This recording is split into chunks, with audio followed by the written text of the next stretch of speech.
All right. Hey, Noah. Welcome to your reading.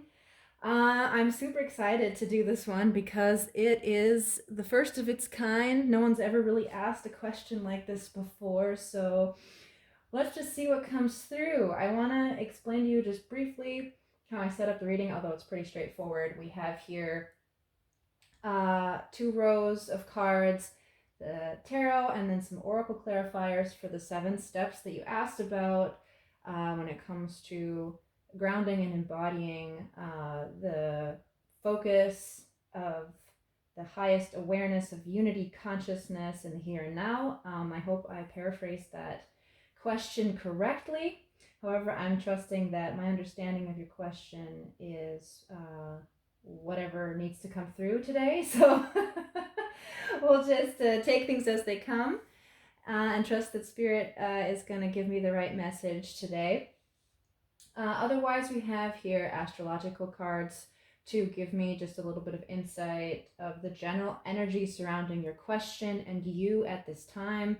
Energy that will help me connect to, like I said, where you are right now and how this question and your intention behind this question relates to what you want to do with this information and what you need to hear right now, if that makes sense.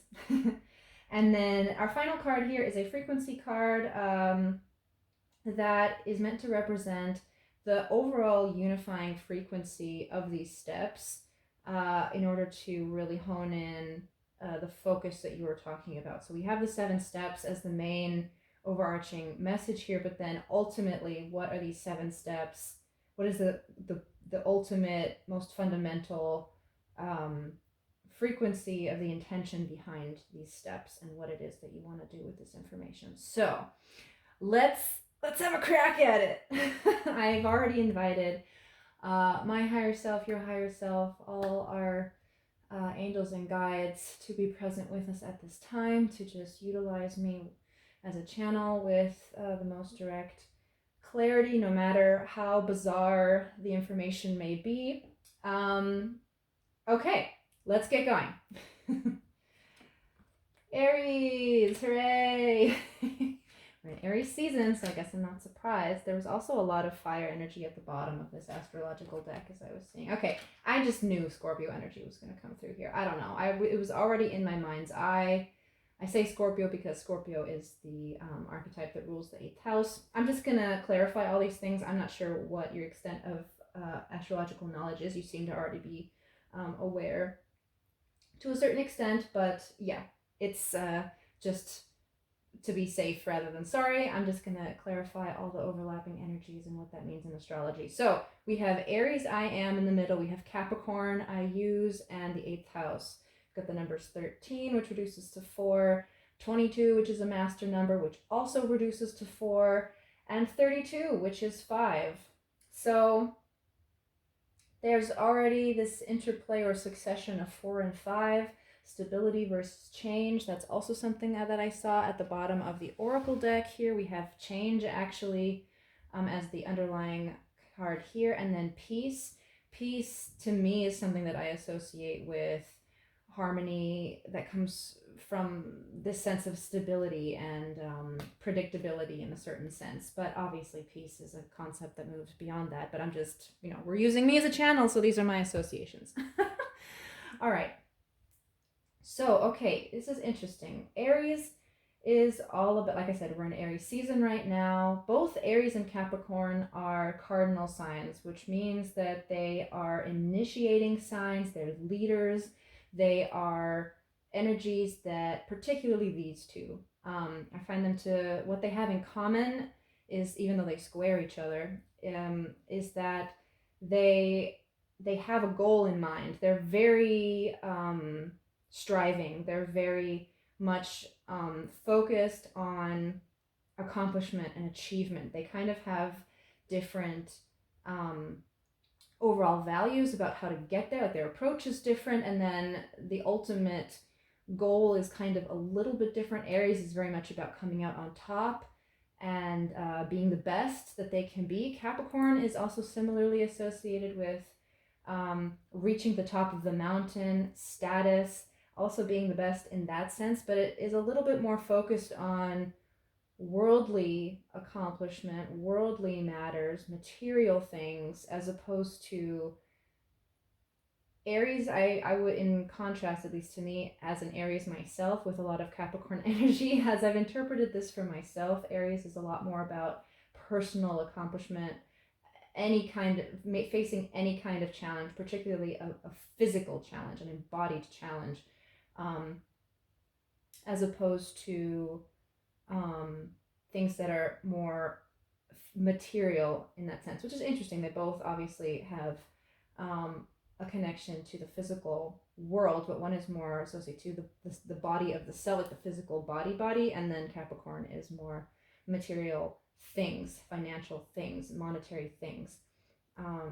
We also have identity, the self, and then we have society. Again, we have I am, this is like who I am, what I embody, and then this is my environment, the things that I use and utilize to make things happen. So it's a really good combination of energies here that it seems to me are wanting to work together here to create deep transformational change, which is what the eighth house is about, and what the number 5, which 32 reduces to, is about as well. 5 is that moment of instability in a transitional point that is the change that then leads from one state of 4 to another state of 4. I mean, actually, obviously 6 is the succession after 5, which is that emotional fulfillment and harmony on a different level. But the point is, we go from even numbers to uneven numbers for a reason.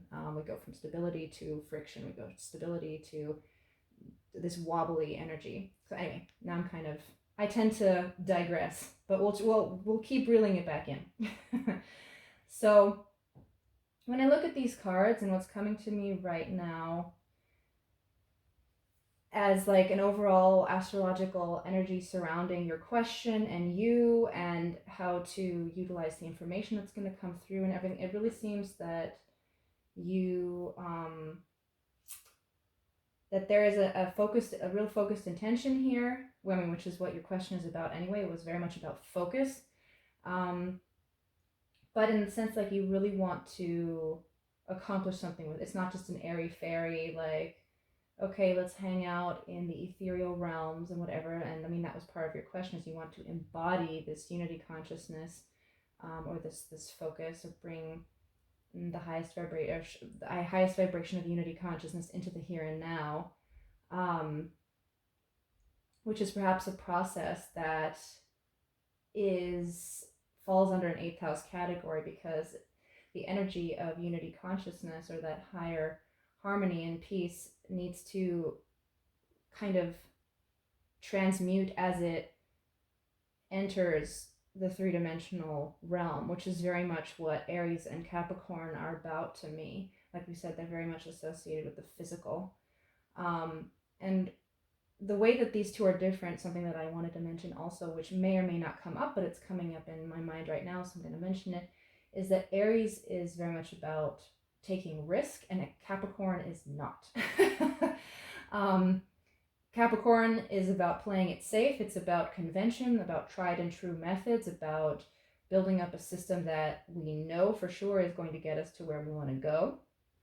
This is about, in combination, these two are about a calculated risk. So something about the energy that you're in and the energy surrounding this question is about taking a calculated risk, about combining these two energies of pioneering, frontiering. I'm going to go enter the unknown fearlessly and be brave and, strike out as the first in this field in one way or another. However, I'm not going to ignore convention completely. I'm going to use my sense of practicality and my sense of how things operate already in the here and now to make these new things possible and to transform reality as it is, as we've always known it to be, right? There's this kind of juxtaposition of progress versus convention. Okay, I hope this is making sense to you. Let's see how this is going to play out in each of these steps here. I also honestly don't know how long this reading is going to be. Normally my readings are about an hour, but since this is a new format, who knows? So bear with me. All right, first step, let's have a look. Ah, the sun! Hooray! All right, let's just uncover both of these at once. Creation, beautiful. Okay, yeah, these obviously connect very closely to each other. Ah, and I didn't mention, these are all moon energy cards. Which, I mean, I didn't intend for this row to be more solar and this to be lunar necessarily. I just picked these cards because for some reason I was drawn to them. But now that I'm seeing the sun here and remembering that these are moon cards, perhaps that is a way to interpret these cards in this spread as we move forward. So let's have a think here. The sun is all about expression and creation. This is Leo energy. We also had the fifth house here. First, we had the first house, which connects to Aries at the bottom of the astrological deck, and then the fifth house was right underneath it. So I'm not surprised to see Leo energy come out here more. So the first step seems to be just, yeah, connecting to your inner child, connecting to joy. Like, what is it that you as a person, people in general, maybe if you want to connect with, you know, the collective, like what is it that really wants to be expressed at this time? Like what brings us joy, what makes us happy? I am also noticing the plans here, which are reminding me of Capricorn. Again, bringing in that, combining the fire with the earth element, which also was at the bottom of the astrology deck. So I can't help but constantly bring this up. We've got fire, fire, the element fire, and then right underneath that, the earth element, just to reiterate that point. So there's something about really being pragmatically conscious on the one hand, but then also emotionally expressive on the other, and combining those two. It's like, okay, what really inspires me? What do I want to put forth into the world? And then how can I actually practically do that in a concrete way? Like, how can I really go about that, really bringing that energy into the world in a practical way within the system that I'm in, right? How can I utilize my environment as it is right now to manifest this to the spirit, right? Sun is the spirit. It's the soul in a lot of ways. It's consciousness itself. Obviously, in an individual sense, it's ego consciousness, so it's just a fragment of greater consciousness. But as you have said, as we all know, the fragment is just a part of the whole. Ultimately, everything is one and the same. So interpret these messages as they resonate with you and as you, in alignment with the intention of your question. Okay, so I am going to look in the book, the guidebook for some of these cards, or for each of them, just to briefly to see if there's anything that I missed, because it's kind of a new deck for me. It seems to be pretty straightforward, but yeah, you can create your own destiny, be industrious. Every creature on earth creates.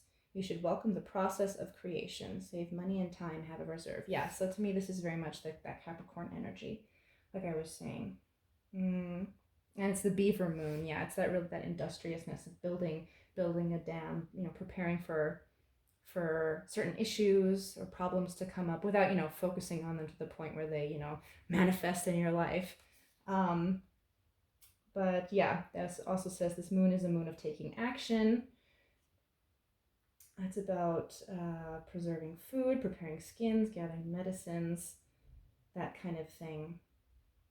Yeah, so working hard consciously, being future oriented, wanting to express in the here and now, but also keeping the greater context of how things progress naturally in mind in order to truly manifest something. Because there's different thoughts on this, and of course if we transcend everything and we're like super enlightened and whatever, maybe we can manifest things instantly. But for most of us on a human level, manifesting things takes some time, at least. Or maybe we are able to manifest some aspects of what we're doing, of our goals, instantly, but then other things we need to put a little bit more effort into over a course of time, like I said, utilizing that strategy. Okay, and I will be reinterpreting each step as we uncover the steps, because I'm sure new information will come in. We'll kind of start to see a narrative, but let's move on to the second step and see. Strife. Okay. So 5 of Wands. This is that competition energy. This is also a Leo card. It's Saturn in Leo. So interesting. More Saturn energy, more Capricorn. And then we have sovereignty here. Interesting. This is already very powerful. This is very much about, I don't want to get hung up on the information we've gotten so far, but I'm just tying together. I'd like to see the compatibilities. I like to see where the patterns are emerging. And so far, this to me is Leo energy. This is very much a Leo energy at the moment. And then we've got some Capricorn energy here, plus the Leo at Capricorn here, etc., etc. So very much about claiming the sovereignty and power of the self, your manifestation ability. And interestingly enough, I'm noticing that the 41 adds up to 5 as well. So we have 5 and 5, which coincides with that change. What do we have over here? This is 19, right? So 10, and this would be 12, which is 3. 3 to me, is also a number of creation. It's actually associated with the High Priestess, right? And Gemini. Gemini is the time of year where we, where the world becomes pollinated and things begin to grow. And then 10 obviously being the end of a cycle. So I'm going to come back to that. I don't get too hung up on the numbers. I mention the numbers if they are bringing a message to me, but otherwise I just keep going. So it seems that, what I am noticing is we've just got uneven numbers here. We're not talking about the stability yet. So this is very much coinciding with, movement, that transitory frequency that I was talking about with the 5 of change, right? This change going from one stable place to another. And if this is an energy of competition and sovereignty here, right, and considering that this is the second step after this one, to me, if I want to already start to draw a narrative here, this is about I am me, Aries, this is who I am, this is the fragment of the universe that I embody, that I represent. That's what we immediately, first and foremost, have a connection to, but then expanding that outwards to everyone else as an I am, as a fragment of unity consciousness. We obviously, as humans, meet with competition, with strife, with conflicting viewpoints. Our egos are only one piece of the pie. We only have one degree of, a certain degree of perspective on everything, and it's a challenge to remain in our power as individuals and honor ourselves while honoring everyone else. So it seems that the second step here is very much focused on that, in that duality, in that point of challenge, right? It's the existence of two conflicting things at the same time. On the one hand, we are all one, and yet we are separate, we are different, we see things differently. How can we come together? And that's kind of, from what I understood, the main point of your question, right? Is how can we embody more this unity consciousness and harmony and love in the here and now, as opposed to continuing to foster an energy of division between humanity. So perhaps as a second step, in order to bring forth unity within division, we have to first acknowledge where the division lies to begin with. We have to be realistic. This is also very Capricornian. We have to see, acknowledge how things are at the moment instead of floating around in an ideal of how we wish things should be or how we think they should be, right? This is also, in a way, a combination of this Capricorn and Leo energy, because they're both very authoritative. They can be kind of stubborn and about doing things a certain way. So yes, let's move on to the third step. As I said, this narrative will continue to flow as things become uncovered. Okay, here's the 6. Six of Pentacles, right? And we've got patience. I also saw this card in my mind's eye before putting everything down. That's interesting. And interestingly enough, also, they're both multiples of 3 here, because 3 and 6 is 9.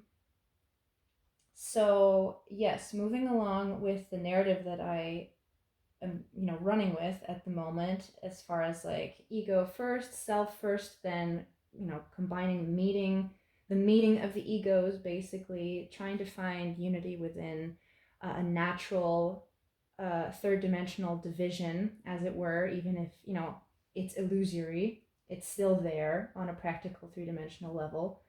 And to then, in that sense, step into, as a third step, this practical Pentacles energy, the Six of Pentacles, of generosity, of giving to each other, of understanding. It's like, okay, one thing to acknowledge within the division of our ego consciousness is that we all have different gifts. We all have something else to give, and that is part of what is going to help bridge this gap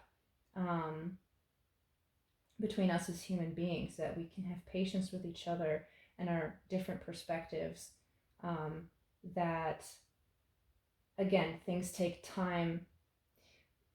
We as individuals can concentrate on manifesting something that we want, and that is all well and good, but then, if we're all living together and we're all, whether we are conscious of it or not, are constantly co-creating together, and how can we do that more mindfully, in a sense, despite our differences, despite our varying viewpoints, and despite some of the division that exists? How can we use that to our advantage, actually, and how can we give back to one another?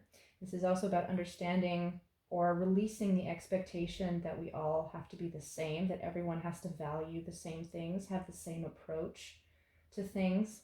Like I said, there's this natural square between Capricorn and Aries, so this energy of the square is present in the energy of the nature of your question. So, and that's that conflict, that tug of war between two energies. However, we have also talked a lot about action so far. I mean, action with these cardinal energies here, but then also the action energy within this creation card. Oh gosh, where was I going with that? I lost my thought.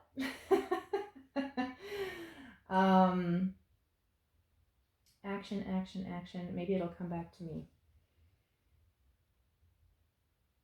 There's the tug of war. Right. That this tug of this square energy, this tug of war energy, is what actually, in astrology, we say that squares, the positive thing about squares is that they force us into action, right? The square is the opposite energy of complacency.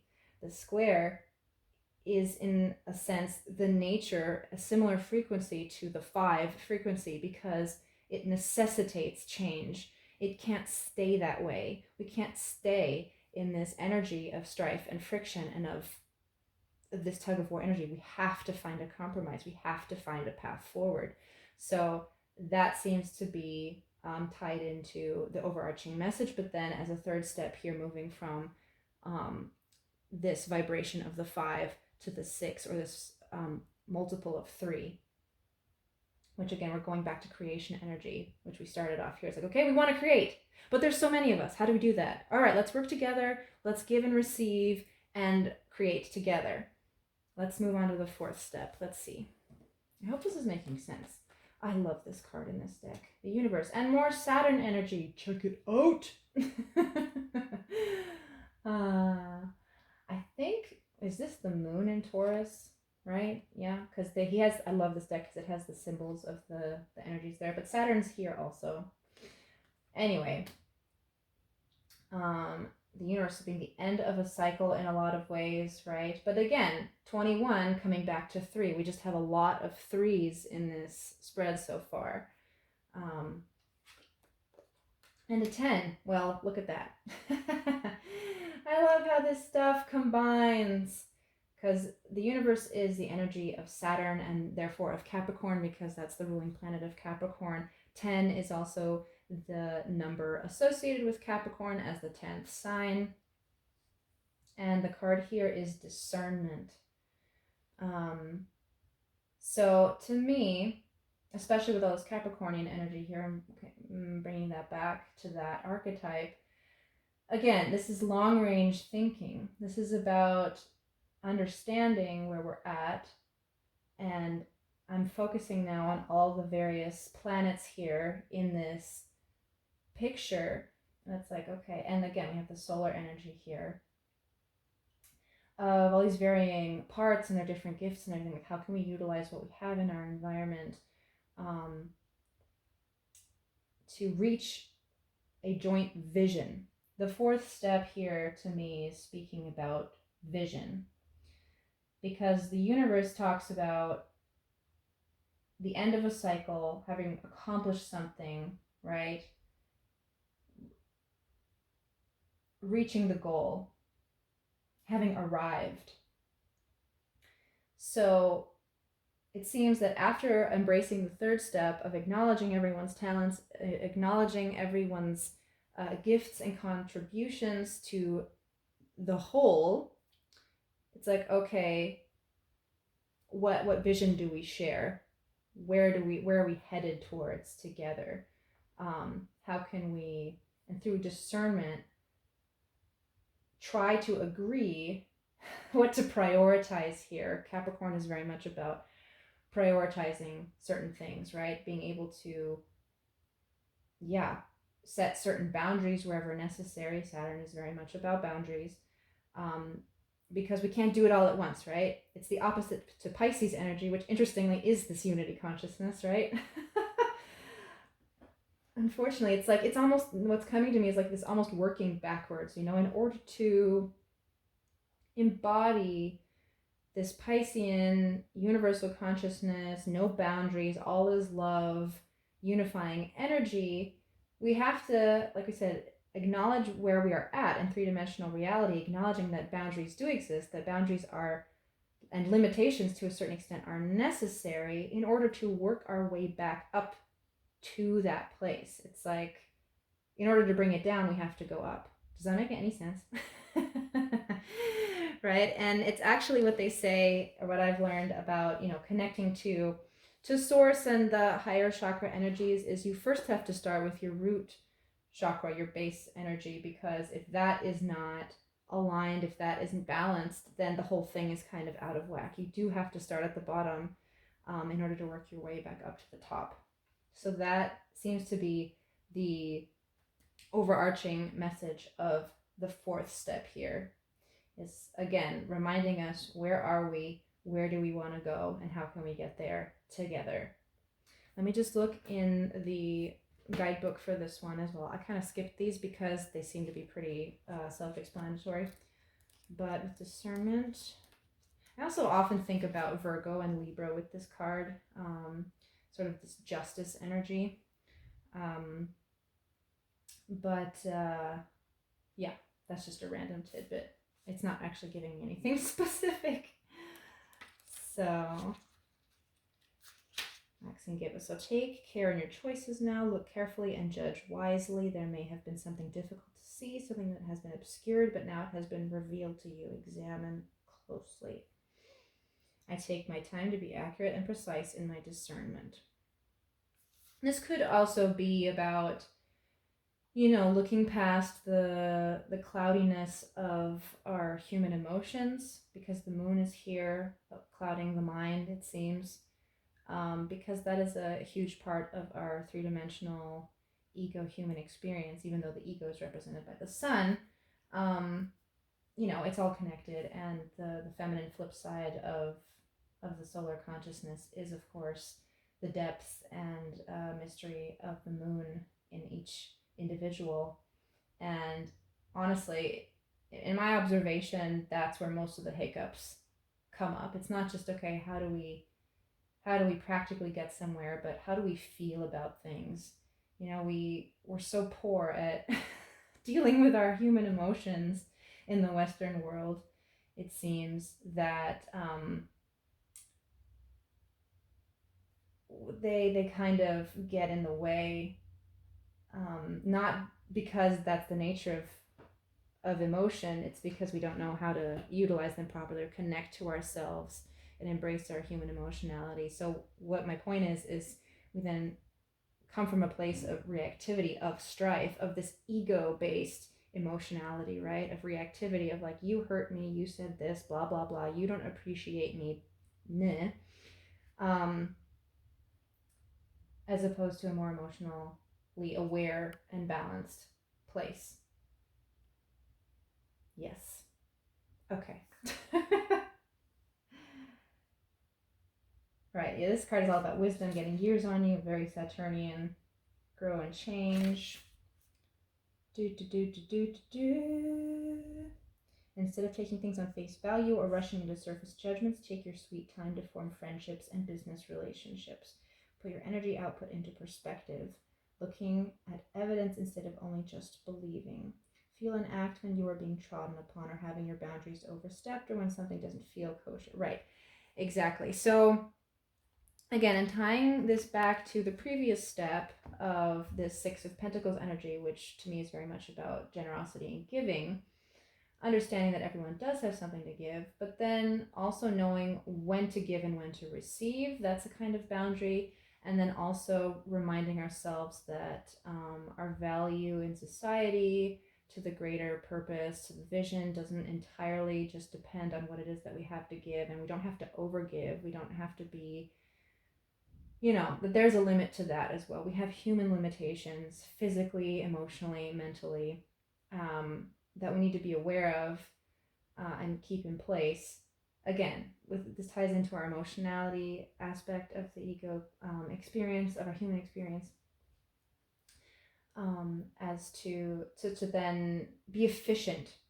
I'm thinking of efficiency, right, which is very Capricornian and Virgoan, this earth energy, about like, yeah, how can we be efficient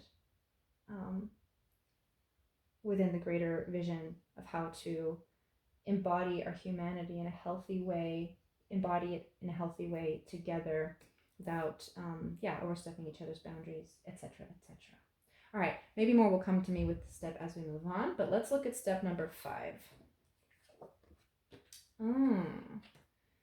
Interesting. We've gone from the end of a cycle to 2, which is a card of indecision, as you know, but again, it's also a Libra card, so this is where perhaps Libra is tying in this discernment, this impartiality, right, of acknowledging 2 opposing sides and not necessarily picking a side as right or wrong necessarily, but acknowledging the merit of both. However, the thing is, with the 2 of Swords, we know we can't stay in this energy. This can be an energy of stuckness. Eventually, we do have to pick a sword and just move in that direction. So what's the clarifying energy here? Ooh, the Void. Interesting. Okay. So as a 6th step, what I'm seeing here, after, trying to connect with a joint vision, which includes to me individual visions, right? Because we don't all have the same life path. We're not all called to do the same thing. That's what I'm thinking about with this Peace card as well, is that yes, multiple polarities, multiple realities are constantly existing at the same time. And that's okay. Like, I always think about, the people in my family who are still Christian and I am not. For example, like when it comes to belief and stuff, I always wonder, like, what is the point of pursuing, like, especially in an active, like, missionary type way, this Christianity, when my mission spiritually is like completely opposite to that. Like, if I want to bring something into the world, it's like a completely different perspective. But it's like, okay, there are people in my life that I am meant to touch with my perspective, with my mission, and there are people that I guess my family members are meant to touch with their vision and their expression. Like, those 2 things need space in the world at the same time, I guess.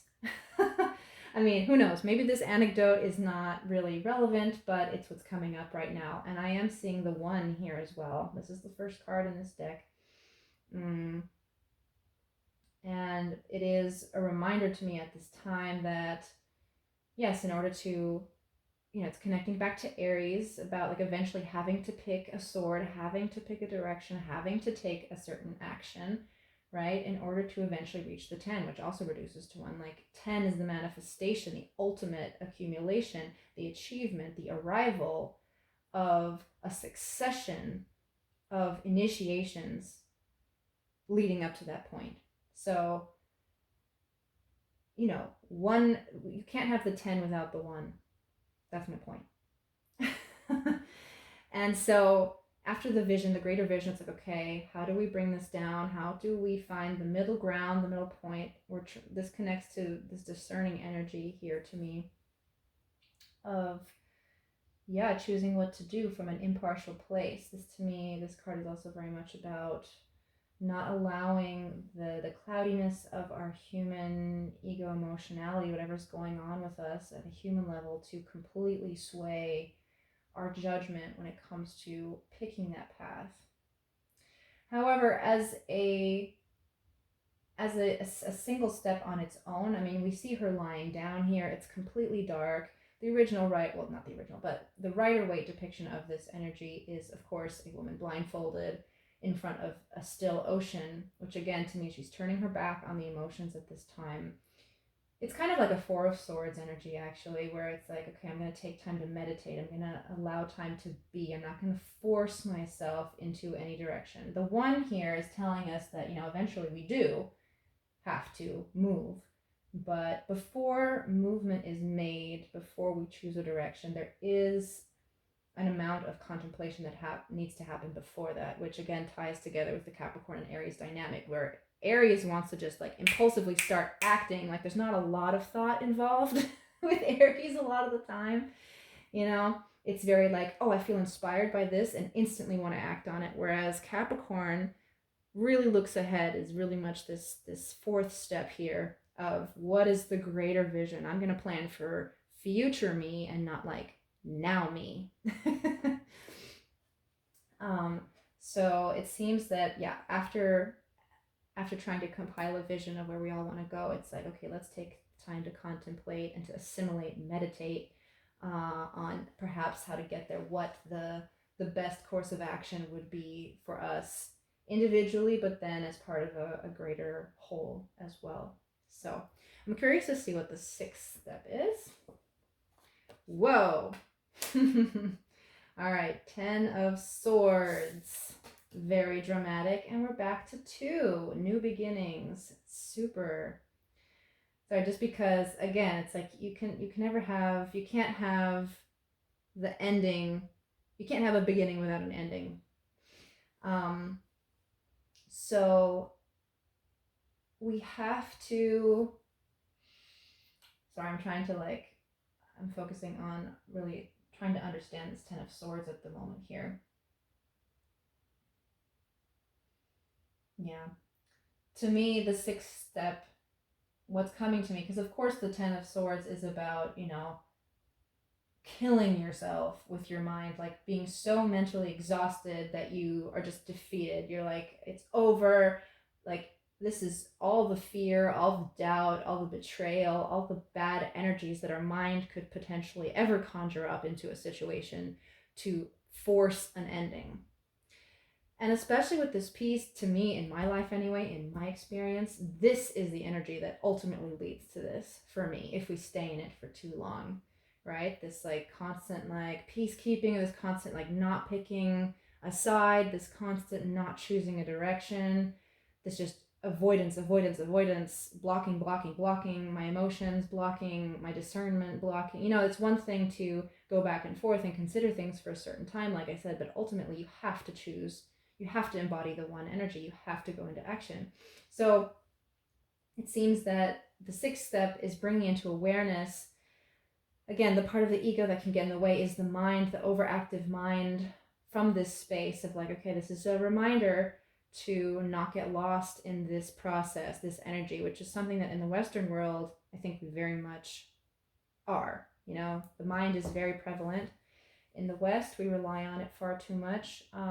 And honestly, in a lot of ways, it's what perpetuates divisions between us that actually aren't practical, right? And with the two here, I'm thinking of polarity, like in the last few years, especially politically, culturally. I just watched a video today actually which discussed how culturally, like the culture wars just keep perpetuating. Like any opinion, any issue that comes up in society, it seems like it instantly triggers a polarized response by people in the world.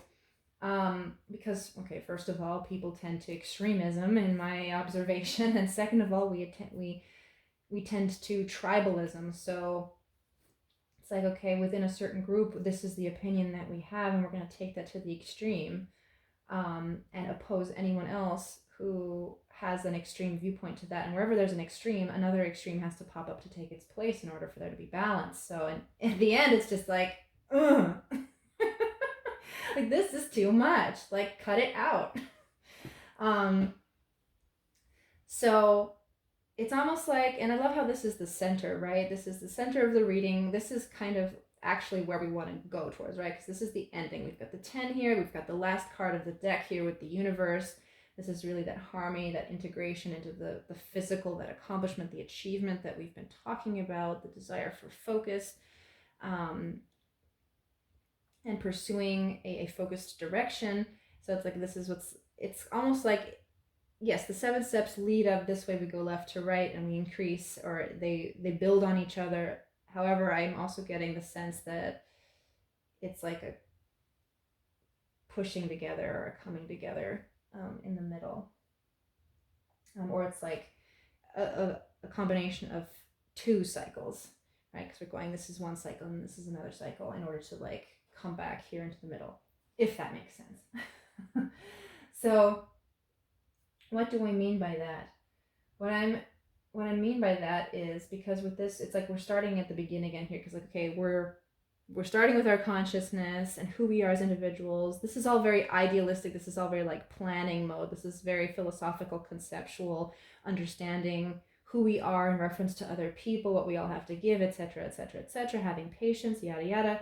But then after, like, you know, wanting to embrace and pursue a certain vision and goal, we have to actually, this is where the real hard work starts. This is where we have to really face our minds and how we're actually really going to do this. So, right, because we have the swords here and the void here, which is basically darkness.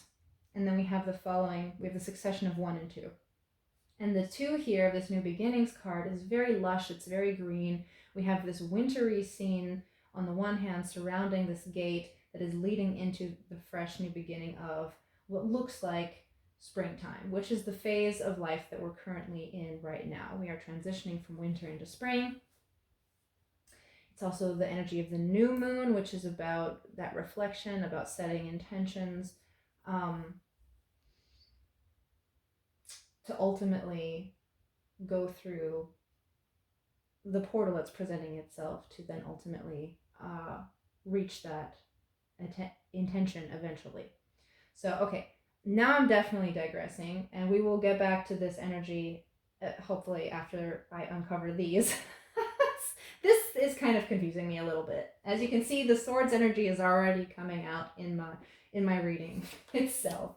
Oh, how beautiful is that? The 2 of Cups and realization. Oh, I love it. I love it. I love it. Because look at that. We've got 1, 2, 3.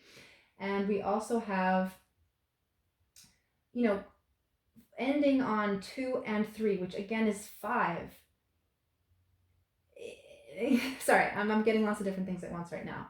Because on the one hand, it's the combination of both. The polarity of, on the one hand, the even and the uneven frequencies in the world that make up life itself, which then combine to, you know, where we want to go, the greater vision. It's interesting on the one hand that we end on 5, because you'd think that we end at 10, which is an even number, but even that in itself reduces to 1, which is an uneven number. Anyway, now I'm really getting lost. But the point is also the 3, we're back to where we started with 3, right? And that's how we said, like, especially with this card, like, the ending is the beginning is the ending. And the fact that this whole thing is about 3 and 5 is really jumping out at me as far as number frequencies in this reading. That yes, this seems to be the culmination of, okay, we are of compassion, of this balanced energy. This is actually Venus in Cancer energy. So, this sense of a healthy sense of community, of tribalism, if you will, not in the negative sense that I was just talking about, but in the sense of a healthy community, knowing that everyone has their place in the world, that everyone has their thing to contribute, right?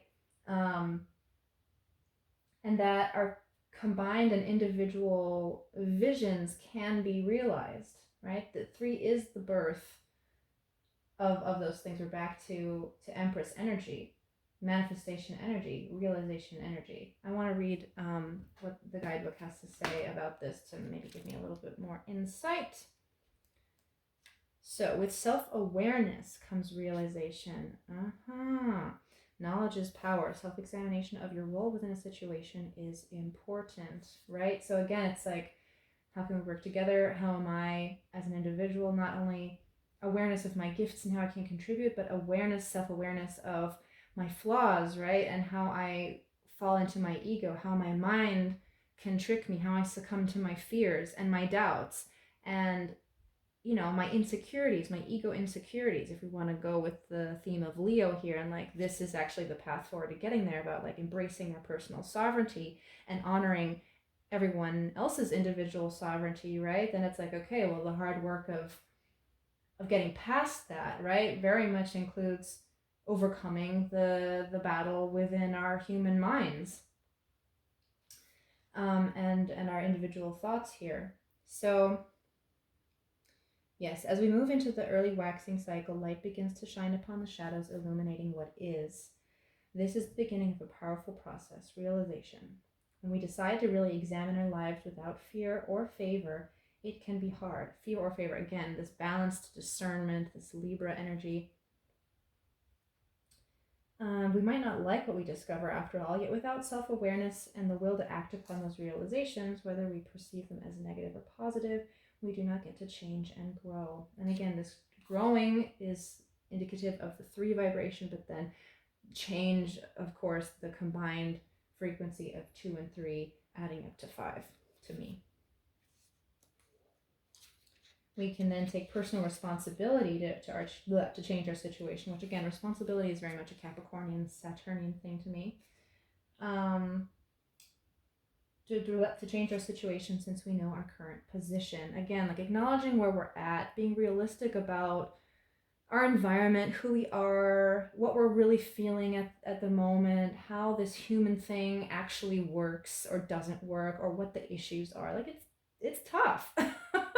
Like I don't want to manifest that into being by just saying it's tough and making it tough, but that itself is a bit of a mind fuck. I really do believe, of course mindset is everything, but then certain things just are the way that they are in the moment, and you got to work with what you got. And that seems to be an important acknowledgement in this transformational process for that transformation that we want to happen in the 8th house to occur. The death of the ego is what I'm seeing here. I mean, because we've got the Pharaoh here, right, who is the ultimate authority, right, back then in ancient Egypt. He's got the status, he's got the accomplishment. Not only it's his person as an individual who is prized and worshipped as a deity, practically. I mean, not practically, literally. I think back then, I'm pretty sure the Pharaoh was worshipped as a deity. For that, the desire for that kind of accolade and attention and validation on the egoic level to die, right? And this may all seem pretty straightforward and like, no duh, because we all know this about the ego, right? But it's interesting to kind of see it laid out into various steps here. So yes, let me consider the whole thing, and then we're going to uncover the frequency card to see what that has to say as an overlying focus here. Because this, I'm still a little bit like irritated with my interpretation of this. It didn't quite flow as nicely as this section. But I'm really digging this 1, 2, 3 here. Again, it's like what I'm thinking with the succession here is realizing that one left, right, left, one foot in front of the other, realizing that certain things do take time, having the patience, having that the stamina of Capricorn, right?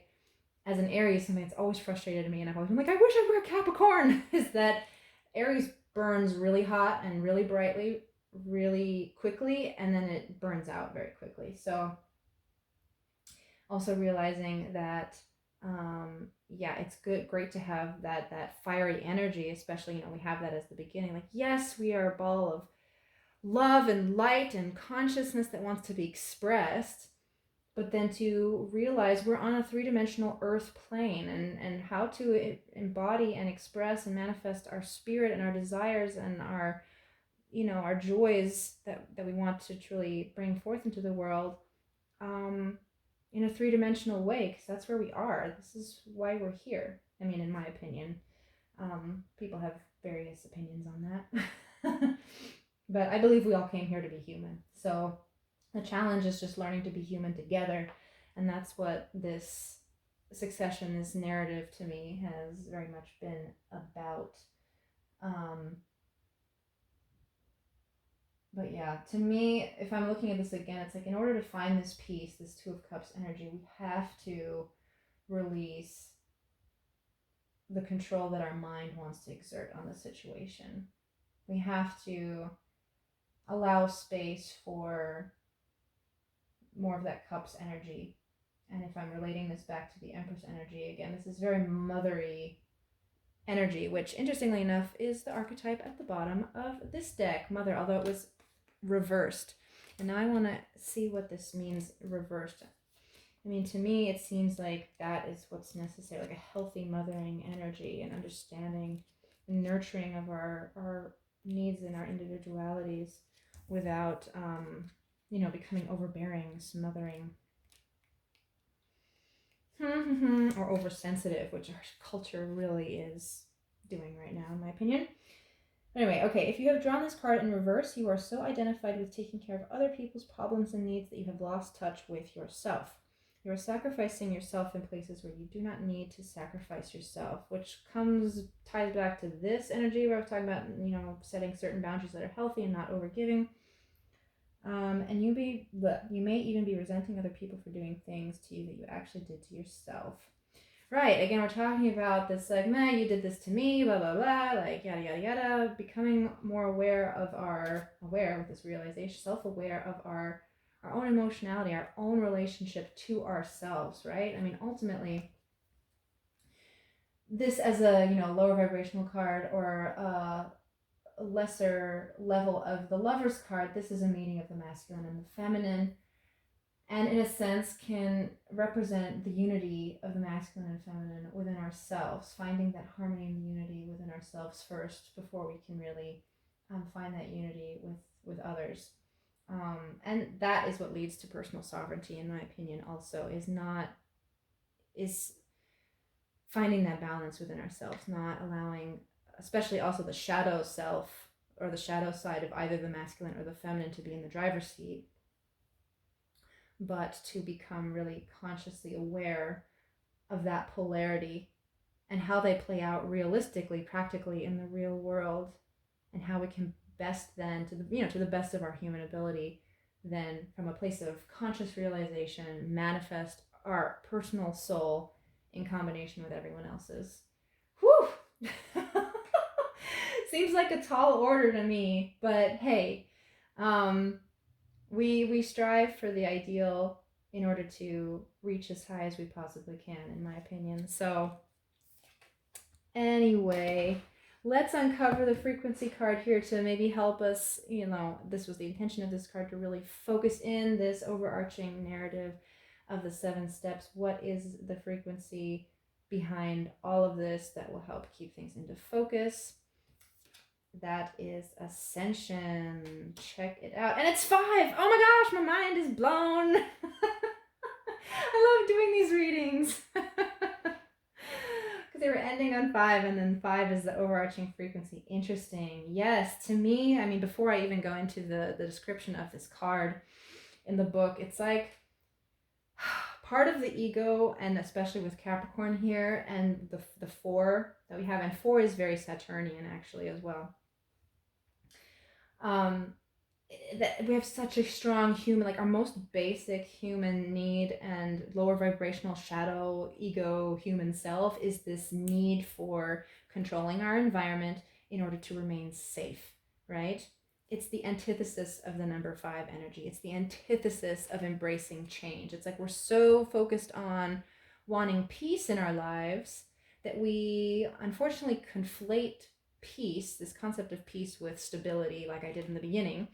And again, yeah, the card underneath that is extremes, interestingly enough. Sorry, can you even see that? There we go.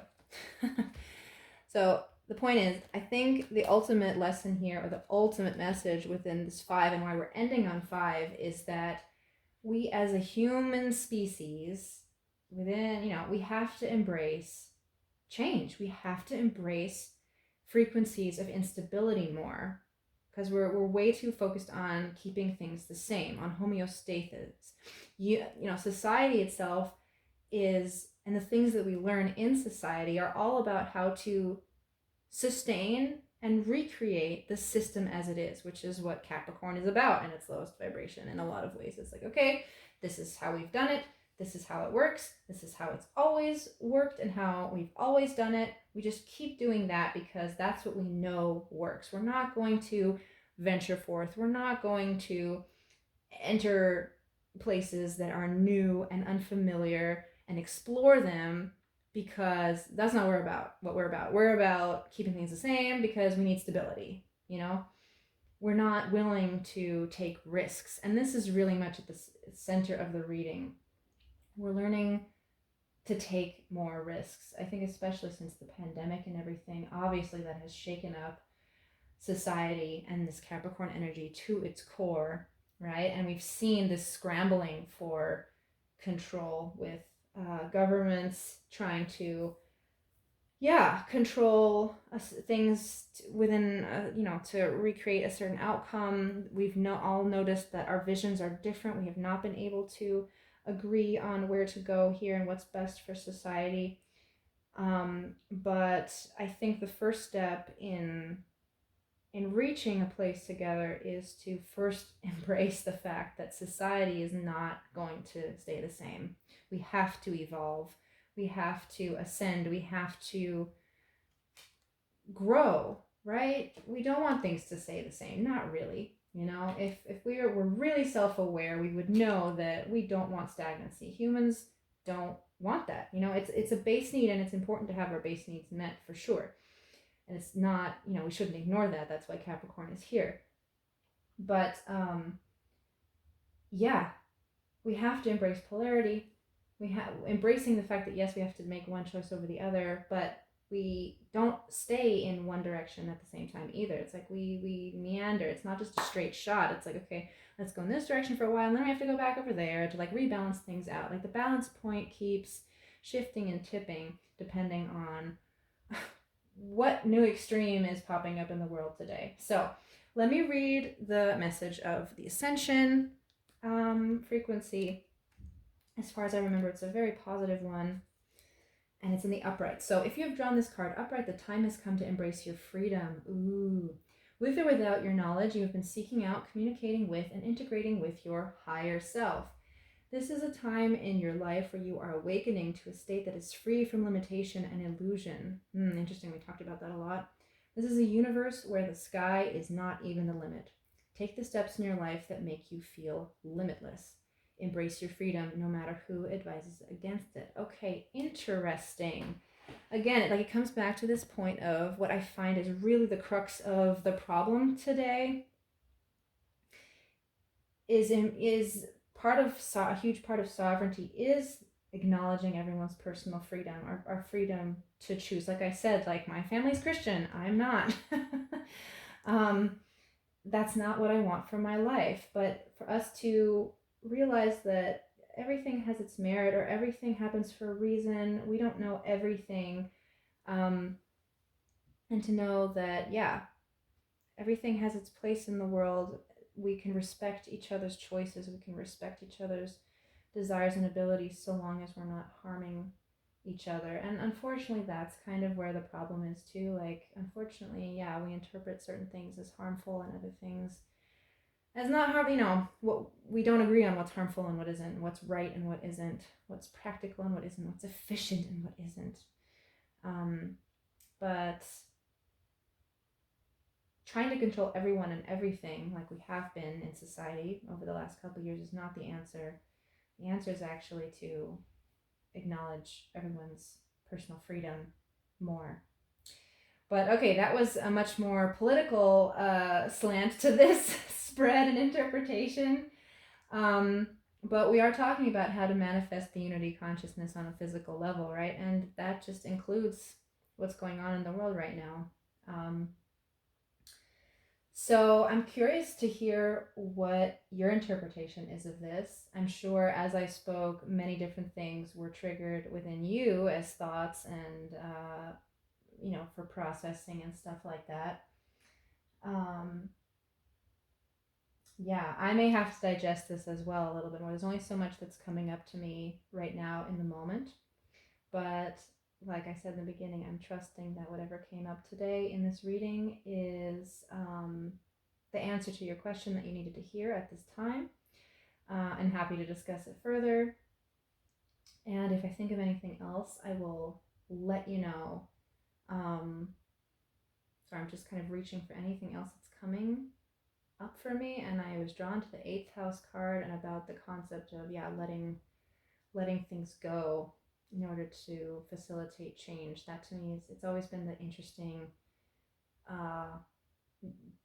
polarity or juxtaposition within the sign of Scorpio itself. It's all about transformation, but it's also the resistance to that transformation, right? It's very much that clinging energy of like, no, because the transformation is so intense and so painful at times, we are in such strong resistance to it.